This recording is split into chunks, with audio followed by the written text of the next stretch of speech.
tiene, ojalá que no se vea defraudada por la realidad. Es lo que deseamos sinceramente. Después de haber hablado sobre temas económicos, mineros, con una actitud técnica, queremos plantear las cosas desde el punto de vista político y para eso hemos invitado a una especialista de esta disciplina, es la señora Denise Rodríguez, quien está a punto, por lo demás, de presentar una tesis doctoral nada menos que en la Universidad Humboldt de Berlín. Señora Rodríguez, muy buenas noches y bienvenida a RPP. Buenas noches, Fernando. Gracias por la invitación. Tengo entendido que su investigación doctoral, para ser presentada inminentemente en Alemania, tiene que ver con la corrupción del caso Lava Jato, tanto en el Perú como en Brasil. Y si esto es así, quisiera preguntarle, ¿qué relación hay entre la corrupción que hemos vivido tan intensamente desde diciembre del año 16, es decir, durante más de 4 años, y la crisis política, que es de alguna manera expresión de los resultados electorales que hemos tenido en la primera vuelta? Bueno, sin duda ha sido un catalizador en tanto Perú como en Brasil, ¿no? Lo que vemos es una capitalización o instrumentalización del discurso anticorrupción, tanto, por ejemplo, en el candidato Bolsonaro en las elecciones y aquí en Perú, ¿no? Muchas de las circunstancias en torno a las comisiones investigadoras en el Congreso, muchos de los candidatos, recordemos al candidato López Aliaga diciendo que quería echar a Odebrecht digamos, del país, pese a que eso no era viable, porque ya existe un acuerdo, nos da cuenta de que la corrupción ha sido una especie de clivaje en el que podemos entender la política, ¿no? Es defenderse de acusaciones de corrupción y, por otro lado, también soltarlas. A veces cargadas de una verdadera vocación por encontrar la justicia o la verdad, otras simplemente utilizadas como armas políticas. Ahora, acá parece que es muy difícil tirar piedras cuando uno tiene techo de vidrio, porque por una parte el señor Castillo es miembro de un partido y es candidato por un partido cuyo secretario general y fundador ha sido condenado por corrupción en el ejercicio de su cargo como gobernador regional de Junín. Y por otra parte, la señora Fujimori tiene procesos judiciales, no por corrupción, porque no era además funcionaria pública, pero sí hay en torno a ella personas condenadas y personas investigadas, de manera que la corrupción parece repartida en muchos sectores de la clase política y de alguna manera ese es el reproche que se hace uno a otro en este debate electoral de la segunda vuelta. Sin duda, ¿no? Como mencionas, el fundador de uno de los partidos en la segunda vuelta ha sido condenado y ratificado en negociación incompatible y por otro lado la candidata Fujimori está siendo investigada, como dices, no ha sido una funcionaria, pero sí los delitos en torno al caso Lava Jato han sido el nuevo delito de financiamiento ilícito de campañas, organización criminal, y de hecho mencionas algo muy interesante, porque con la nueva legislación lo que hemos observado también son una serie de muestras espontáneas bastante onerosas de publicidad electoral, ¿no? Yo creo que muchas personas han visto paneles publicitarios en las grandes vías de la ciudad. Entonces, de acuerdo a la nueva legislación que salió a raíz del caso Lava Jato, lo que tendríamos es una especie de investigación de oficio y una observación de la OMPE de realmente qué está ocurriendo. Recordemos que las empresas no pueden dar financiamiento ni aporte a campañas. De acuerdo, pero es posible que también en la otra campaña, en la de Pedro Castillo, hayan ahí financiamientos que no sabemos de dónde vienen, por lo pronto en redes sociales. Sí, ese es otro reto que nos trae la nueva legislación en torno a financiamiento de campañas, porque ¿cómo regulamos cómo se contrata un anuncio, por ejemplo, en Facebook, en Twitter? ¿Cómo que funcionan este tipo de cosas? Claramente estamos ante una nueva era de campañas electorales. Recordemos que la pandemia lo que hace es de alguna manera sacar del mapa lo que se solía conocer como los mítines, pasacalles, caravanas, y abre la puerta a lo que es publicidad en línea, paneles, los viejos paneles, digamos, ya algunas pintas, algunas cosas espontáneas. Entonces, sin duda representa un reto para la OMPE, representa un reto para el Ministerio Público, para la Fiscalía. Pero ¿cuánta influencia tiene finalmente en la decisión del voto el universo de las redes sociales? Bueno, habría que, digamos, estudiarlo más en profundidad, pero sí se nota, por ejemplo, una tendencia. Ciertos grupos espontáneos o organizados tipo sindicatos o bases regionales de Perú Libre se organizan más en torno a Facebook, ¿no? Lo que encontramos es que mucha gente utiliza más el Facebook. Espacios más urbanos se nota que se utiliza el Twitter. Muchas veces en el Twitter lo que encontramos son, digamos, cierto grupo etario o que suelen ser urbanos. Entonces sí hay una especie de... El TikTok es mucho más de personas jóvenes. Entonces sí hay una especie de grupo, demografía diferenciada.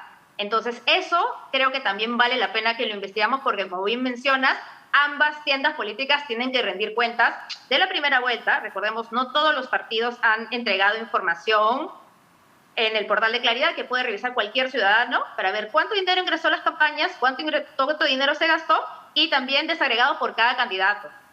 Pero ¿hay algún estudio, hay alguna evidencia de que las redes sociales convenzan a personas que no pensaban ya previamente como los textos que ellos reciben preconizan? Porque tal y como yo veo, argumentos, racionalidad, seriedad probatoria, muy poca. Demagogia, noticias falsas, agresividad, muchísima. De manera que parece que mucho de las redes sociales está dirigida para reforzar la fe de los que ya estaban convencidos. Bueno, no tanto así. Lo que se notó en las elecciones del 2016 es que un montón de publicidad en torno al candidato Trump lanzada en momentos antes de que cerraran las urnas sí jugó a favor, por ejemplo, de un voto hacia ese candidato. Entonces, de hecho, Facebook ha hecho una regulación y ha hecho una revisión del uso de fake news, ¿no? Noticias falsas, porque ya sabemos que a todos hemos sido víctimas de ver una noticia falsa, nos han mandado algo en WhatsApp, entonces se han dado cuenta que las redes sociales son un campo fértil y aún sin regular de la propagación de noticias falsas.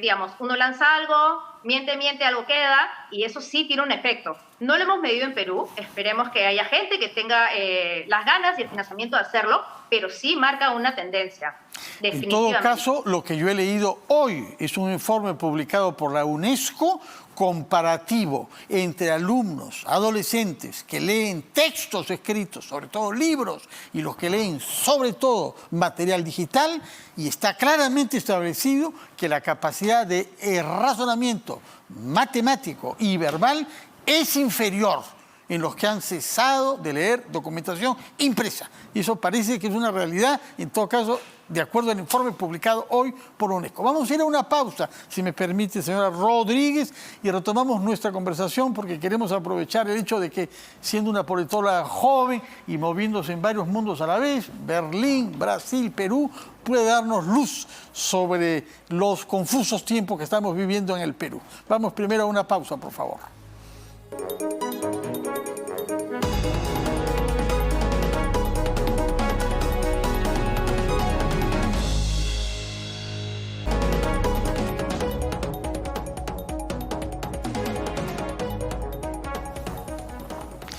Y estamos conversando con la politóloga Denise Rodríguez, autora de una tesis sobre el caso Lava Jato en el Perú y Brasil. A propósito del caso Lava Jato, quería preguntarle sobre la justicia en un país y en otro, porque hemos visto los cambios bruscos que se han producido en la percepción de la justicia en el Brasil, que llevaron al endiosamiento del juez Moro, que pasó a ser luego ministro de Justicia del presidente actual, Bolsonaro, y su caída en el descrédito, y las consecuencias que eso ha tenido respecto de la anulación de parte de lo actuado por la justicia bajo su autoridad. Y algunos pretenden que pase lo mismo en el Perú, ya ha tenido repercusiones, ¿no? ¿Cómo juzga usted esta evolución de la percepción ciudadana de la justicia en el Brasil y ahora en el Perú? Bueno, lo que podemos ver en Perú es que la justicia, concretamente el Ministerio Público, alcanzó los niveles más altos de aprobación desde que se toma la medición de confianza en las instituciones, ¿no? Normalmente, la justicia, digamos, el Poder Judicial, los jueces, el Ministerio Público han sido siempre rankeados como las instituciones más corruptas del Perú. Sí ha habido un cambio, se puede observar en percepción de qué tan transparentes o no, qué tan eficientes han sido. De hecho, los valores en torno a la confianza o el apoyo al equipo especial por el caso Lava Jato, al Ministerio Público, han sido bastante altos.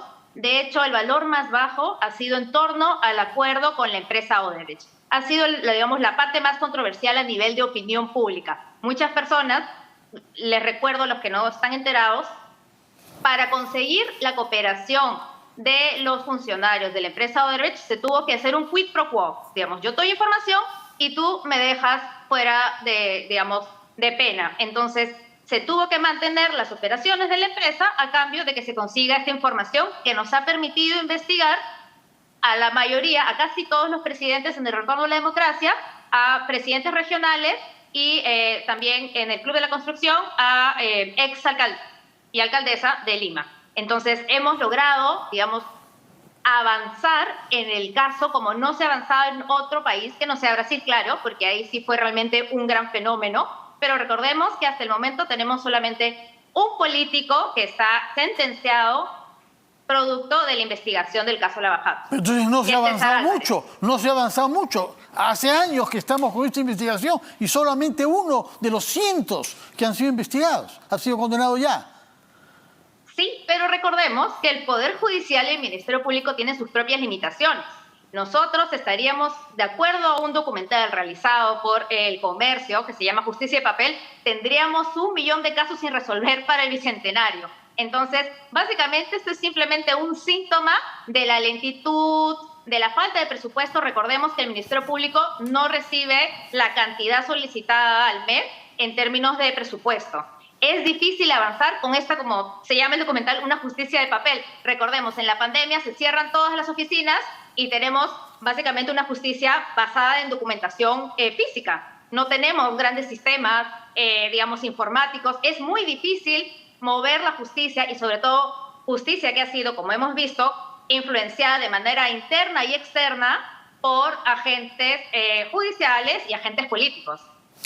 Quisiera ahora preguntarle algo coyuntural que tiene que ver con la aparición de equipos técnicos ampliados de ambos candidatos. ¿Cómo reacciona usted? ¿Cómo juzga la politóloga que es usted la presentación de estos nuevos técnicos en este momento de la campaña?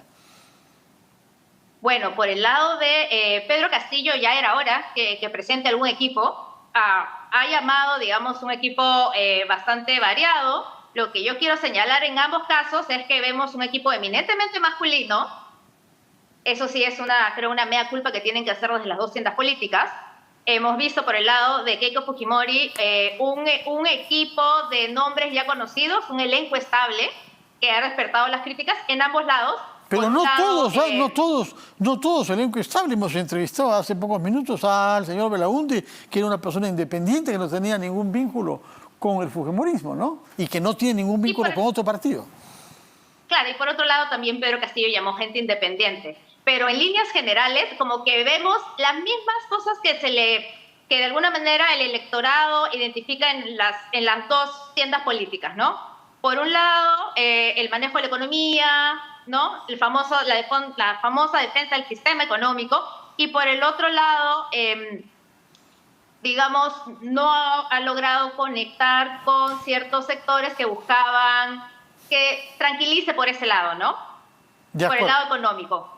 Ahora, la paradoja es que ambos, por momentos al menos, hablan contra la justicia, en el sentido de que Keiko Fujimori dice que el fiscal Pérez es un actor político o pretende jugar un rol en las elecciones, mientras que el señor Castillo dice que la condena de su mentor, el señor Cerrón, no es a causa de la corrupción que se le reprocha, sino es la corrupción que lo ha condenado a él. De manera que estamos ante lo mismo. Estamos ante una retórica y un uso funcional de la lucha anticorrupción preocupante. En este sentido, ambas candidaturas no muestran ningún tipo de compromiso con la lucha anticorrupción y con la promoción de una cultura de integridad en el Estado. Como bien mencionas, ambas tiendas políticas tienen personas cuestionadas, investigadas, sentenciadas. Entonces, ¿qué clase de confianza le pueden dar a la ciudadanía que busca, de alguna manera, luchar contra la corrupción? No digo que la vamos a erradicar en 5 años ni en 10. Probablemente nos tomen muchas décadas. Suecia no es Suecia en menos de 100 años. Pero, digamos, es preocupante que ambos comiencen a poner en tela de juicio los avances en la lucha anticorrupción, ¿no? Por un lado, la sentencia de Cerrón y por otro lado, el caso Lava Jato. Cerrón, y hemos visto que el congresista más votado de Perú Libre, el señor Bermejo, para no nombrarlo como dicen en broma, está pidiendo a la Fiscalía por él 20 años por delitos graves de pertenencia a Sendero Luminoso. Sí, es preocupante. Es preocupante que existan personas que estén vinculadas a grupos terroristas y creo que lo que corresponde es que la justicia actúe y de alguna manera se investigue el caso, ¿no? Bueno, señora... Y bueno, que el líder... solo quería terminar con que Pedro Castillo, de alguna manera, si se encuentra culpable y de decir las declaraciones que hizo, sin que implique delito alguno, la verdad es que preocupa, ¿no? Esto de quedarse en el poder como sea, no tranquiliza a nadie. No, francamente no, sobre todo cuando uno tiene tantas cosas que ocultar y tan poco interés de que la justicia lo investigue. Muchas gracias, señor, en todo caso nos alegra, usted que reclama que haya mujeres en otros ámbitos, nos alegra que en la ciencia política no haya una exclusividad ni una predominancia masculina. Usted prueba eso y asegura que las nuevas generaciones de mujeres estarán presentes ahí con una mirada crítica, rigurosa e independiente. Muchas gracias y felicitaciones por su tesis. Nos informará cuando la pueda sustentar. Muy buenas noches, gracias por su presencia en RPP. Vamos a hacer una pausa, después de la cual, una vez que hemos hablado sobre cosas económicas y políticas, hablaremos sobre temas médicos con el presidente de la Sociedad Peruana de Anestesiología. Primero, la pausa.